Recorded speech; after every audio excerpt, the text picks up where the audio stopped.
Teddy Atlas says Dana White's new boxing promotion is the injection the sport needed to be healthier. Boxing is set to undergo a major change after one of the biggest promoters in the world joined forces with the most influential man in the sport. Having already dipped his toe into boxing via promoting Callum Walsh, UFC president Dana White is now set to jump right into the deep end. White recently announced a partnership between TKO and Turki Alashik which could impact the entire landscape of the sport in the coming years. We still don't know exactly what their plans are for the rest of the year, but we do know that White and Alashik aren't looking to follow what the other promoters do. They want to change the game, and that means disrupting a lot of the current structures and traditions that are currently in place.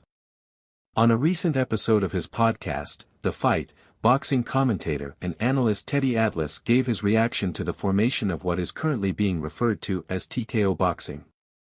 The former trainer spoke about the formula that Dana White put in place which allowed him to grow the UFC, and mixed martial arts as a whole, into a mainstream sport. Atlas admits that whilst there are negatives of this structure that should be raised, the UFC has built their brand by doing something that boxing failed to do for many years.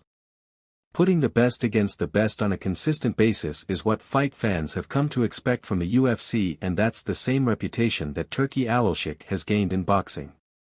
With that in mind, Atlas believes that the two powers combining is a shot of adrenaline for the sport because they will try to replicate that model. I think that something needed to be done to make the sport healthy again, or healthier. I'm not going to use the word that the sport was broken, I'm just saying that it was starting to move and had been moving in the wrong direction of importance. Something had to be injected into it to move the needle the other way, and now, Turki Alashik is teaming up with TKO, with Dana White, and they're going to use the formula. Why is he teaming up with Dana White? Because he saw what Dana White built with the UFC. He saw the results of what that brand became, and he saw how he did it, and he figured why not team up with a guy who's done it already.